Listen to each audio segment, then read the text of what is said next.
Hello everyone, welcome to my channel. Today we're going to be talking about reparenting.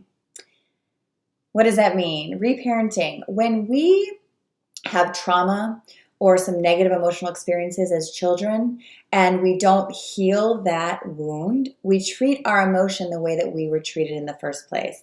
We cannot heal from these things unless we become the parent or the authority figure we always needed. Watch this video.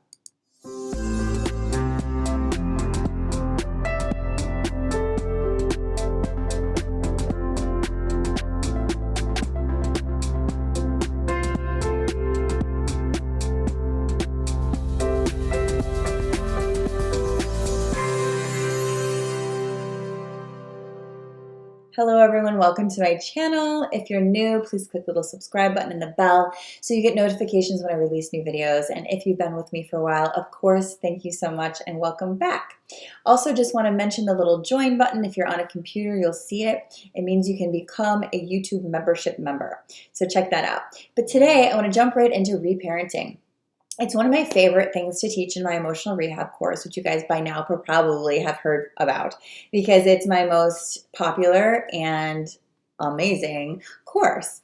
And in this course, we talk about inner child work, shadow work, reparenting, mirror work, all the things that we actually need to rehabilitate our emotional body, that inner child wounding, the shadow, right? The part of ourselves we've put away because we don't think it's enough. That needs rehabilitation. And so what I've created in this program and in my work is direct steps of how to do that. And today I want to talk about the reparenting aspect because what happens, and I'm not a parent blamer. I always say I don't blame the parents. They're always doing the best that they can. People get angry when I say that because oftentimes people are like, well, my parents abused me and they were terrible.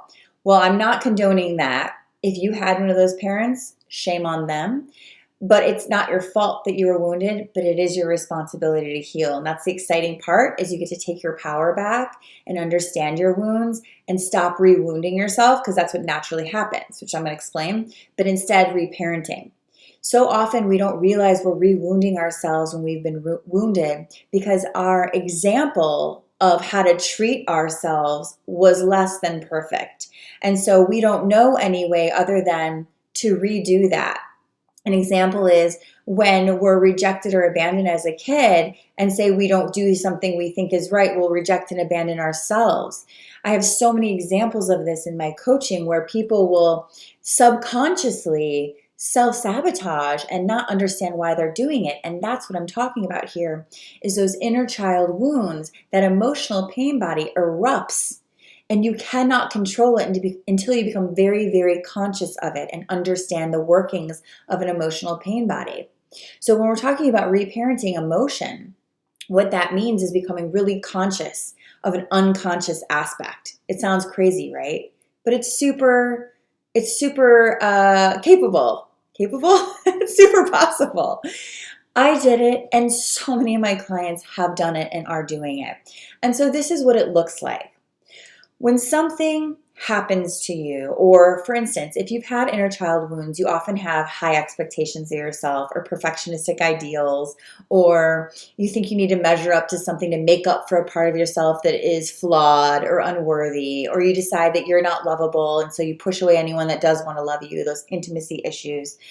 And the reason we're doing that is because we're treating ourselves the way we were treated.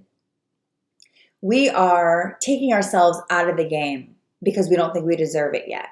And so when we're reparenting, what that looks like is, say something happened, something triggered you. What's a trigger? Anything that creates dis-ease, anything that feels like an unresolved issue, anything that disturbs your peace. And often if we have inner child wounds, that's an extreme feeling for a little event, right? Someone looks at you the wrong way and you have like shame come over your stomach, something like that. You guys know what I'm talking about. And so when one of those things happens where you feel like that negative emotion that you feel like you're overwhelmed by and you can't do anything about, what I want you to practice is presence. What I want you to practice is, okay, I'm noticing that isn't me and it's not telling me a truth about something. It's telling me a feeling about an experience that's been locked away in my body. And so once you can become aware of the fact that this feeling is not happening to sort of reconfirm the fear you have about yourself, or reconfirm the wound that I'm not enough, or I don't deserve love, or I should abandon myself because I'm unworthy of what I want. All those lies that we decide are true as kids because we don't know how else to look at things. As kids, when we're abandoned or rejected or something happens, the only place we look is to ourselves because our parents and teachers are gods. So they can't be wrong. It must be me. Self-blame, self-blame. If you're a self-blamer, you need to watch this video. But instead of self-blaming, as we start to reparent, we realize maybe I was wrong about that perception because I was really young. Maybe if people aren't God, but they're just wounded individuals, perhaps what happened to me wasn't because of me or about me. But perhaps I recreated situations that looked like it was because of me because I had no other belief system in me. An example of that is if you're the problem child and that's why you weren't loved, you'll continue to create problems and then not be loved to confirm the original story of it's my fault that I didn't get treated right. When you start to awaken a little bit, you realize, wow, the behavior I have is the wound, not the truth. So if I stop that behavior and I stop self-sabotaging and I stop acting out, and people are afraid to do that because they're afraid if I don't act out and I don't sabotage and I'm still not loved, it means there's something just totally wrong with me. But the reality is we don't have enough courage to test that out. I want you to test it out. I want you to test out something really scary happening to you and not reacting, not abandoning yourself, not rejecting yourself, not shaming yourself. If something scary happens that brings up that negative feeling, I want you to sit in the negative feeling and watch it. This is hard to do. I'm just giving you tools on the journey, right? Don't do it yourself the first time. Do it with a practitioner. But if it's not an overwhelming feeling, you can try this. Notice that feeling and notice that you're still watching that feeling. You're not jumping into that feeling and doing the action the feeling wants you to do. You're just observing it and you're feeling it. It feels like shit and you're afraid of the feeling, so you do the thing to escape the feeling, but then you're not going to heal it, right? Get real about how you feel so you can heal it, you guys. You have to allow the feeling to feel and know that that's not you. Know that it's a stuck experience and it needs to be released by being acknowledged. Wow, I had a lot of pain about someone rejecting me. But I know that it's not because of me and I don't deserve it. So what am I going to do? I'm going to sit here and wait until that feeling gets released and give myself a whole lot of love. I'm going to sit here and not do the behavior that would confirm that feeling and notice that I can change my reality. I can transform an old situation with new consciousness. Now, this gets confusing over time, so that's why I'm giving you step one to reparenting is when you feel that feeling, and normally you would reject yourself or run from the feeling, right? It's almost like a parent saying you shouldn't feel that. Don't feel that. You're bad and wrong for having that feeling. Something's wrong with you because you have that feeling. I want you to realize this feeling is not you. It's an experience that's in you, that's stuck in you. There's nothing wrong with you for having this feeling. The reason you're having overwhelming negative experiences and feelings is because there's something that has not been healed and it is stuck and it keeps coming up like a cycle, like a pattern.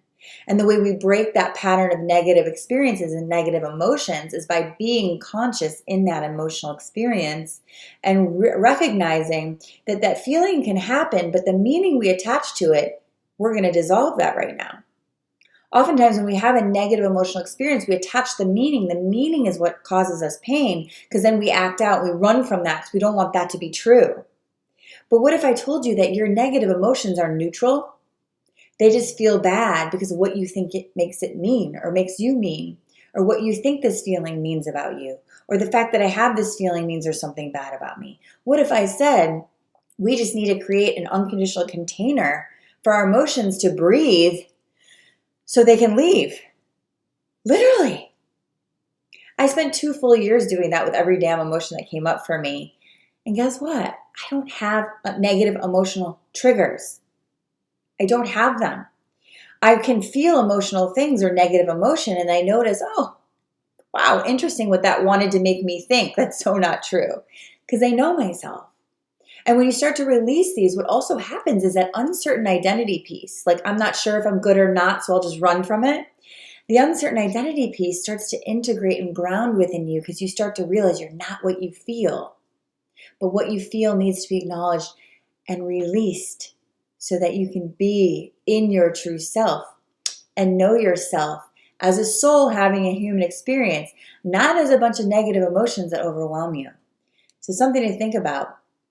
If you guys want help on this journey, check out my emotional rehab course. It is open now and it is closing. The discount is closing July 1st. So please check that out very, very soon.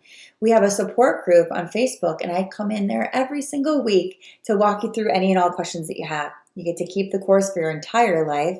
You can do it as many times as you want and you get to stay in the support group for the whole year. Something to think about. There's a whole bunch of other announcements I have, but I'll just write them below in the bio section, a little description section. And if you need to reach me, please go to my website, CandaceMandel.com, and I'm so happy to answer any and all of your questions. I love you guys so much. I hope you have an amazing day. I'll see you soon.